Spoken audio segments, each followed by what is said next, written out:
Apa kabar semua teman-teman? Mudah-mudahan kita selalu dalam keadaan sehat dan tetap semangat. Teman-teman, hari ini izinkan saya untuk berbagi mengenai materi perencanaan pembelajaran. Ini biodata saya. Perkenalkan, nama saya Mardiana Ningsi. Saya lahir di Jakarta 31 Desember 1976. Saya adalah seorang guru PAUD di KB Al-Mardiah Mekarjaya yang terletak di Kota Tangerang, Provinsi Banten.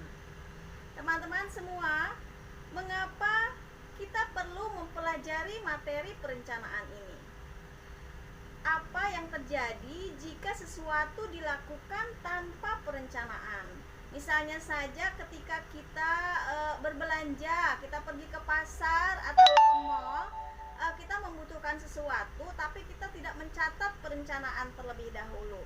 Biasanya kita akan membeli hal-hal yang di luar kita butuhkan, sehingga pengeluaran yang harusnya cukup menjadi bertambah.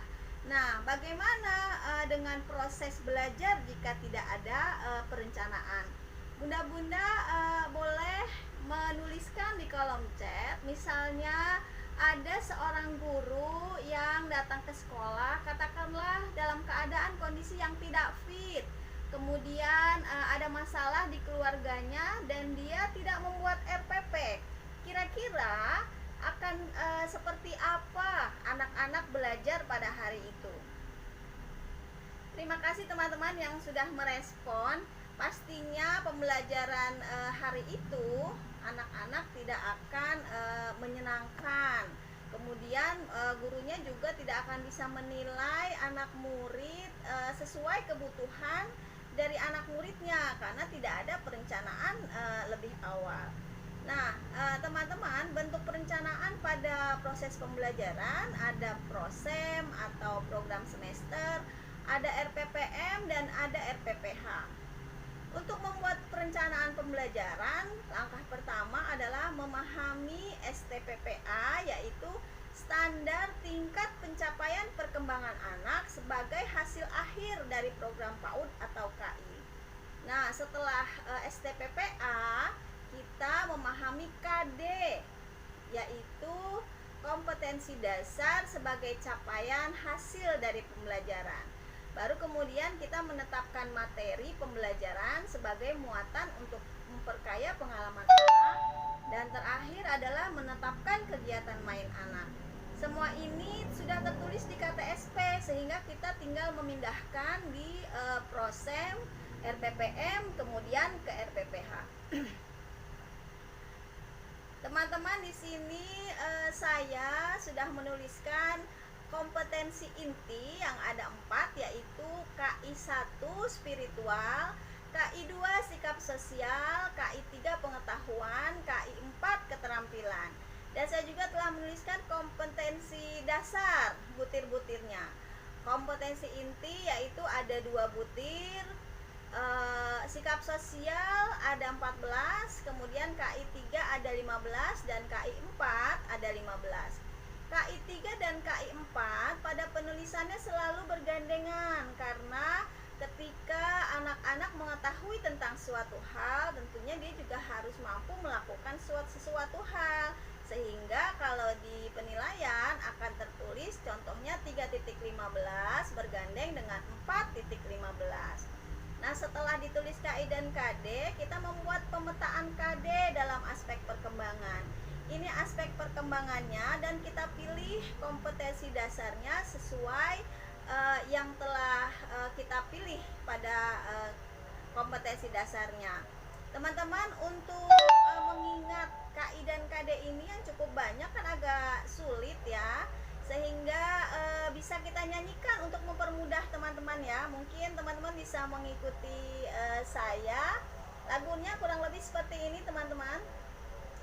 KI 1 spiritual, KI 2 sikap sosial, KI 3 pengetahuan, KI 4 keterampilan, KI 1 ada 2, KI 2 ada 14.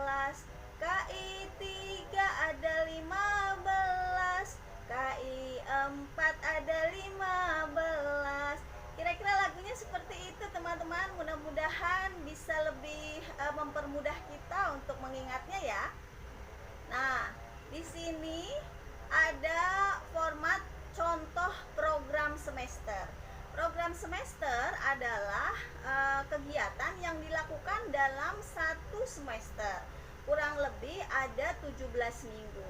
Di dalamnya ada ditulis aspek perkembangan, kemudian KIKD yang sudah kita petakan, dan tema yang saya tulis di sini adalah Ramadanku. Subtema atau subtema bisa ditulis juga jika diperlukan. Kemudian di sini ada alokasi waktunya. Setelah perencanaan program semester, ini adalah contoh perencanaan pelaksanaan pembelajaran mingguan. Di sini ada kompetensi dasar yang sudah kita tuangkan tadi pada program semester. Kemudian kita masukkan juga di sini materi atau muatan materi. Satu persatu kita masukkan yang telah ditulis di KTSP. Kemudian kita menentukan kegiatan main untuk satu minggu. Di sini saya menulis untuk tema Ramadan. Kegiatan mainnya adalah sholat Id bersama keluarga, membantu ibu membuat ketupat, bercerita tentang lebaran di rumahku, baju lebaran, menghitung dan mengelompokkan ketupat, memasukkan aneka kue ke toples, mencuci piring, melipat alat-alat sholat, atau membuat amplop THR. Ini untuk kegiatan satu minggu ya. Nah, untuk orang tua kita bisa membuat RPPM untuk orang tua. Kalau ketika pembelajaran tatap muka kita kan membuat RPPH, tapi pada saat PDR ini kita membuat RPPM untuk orang tua. Di dalamnya terdapat kata-kata pengantar untuk orang tua. Kemudian kita memasukkan life skill apa saja yang kita akan ajarkan kepada anak-anak. Juga kita masukkan tujuan. Tujuan ini diambil dari muatan materi, dan kegiatan inti diambil dari kegiatan bermain yang kita sudah buat di dalam RPPM guru. Kita juga bisa mengingatkan orang tua bahwa orang tua dan anak bisa saling menyepakati kegiatan apa yang akan dilaksanakan, atau membuat kegiatan sendiri di rumah sehingga kegiatannya bisa lebih menyenangkan. Nah, semoga sebagai guru PAUD kita dapat membuat perencanaan pembelajaran sehingga apa yang kita sampaikan buat anak-anak murid menjadi lebih asik di dalam kelas. Kesimpulannya adalah susunlah rencana kegiatanmu dan lakukan kegiatan sesuai rencanamu. Terima kasih untuk hari ini, semoga bermanfaat. Wassalamualaikum.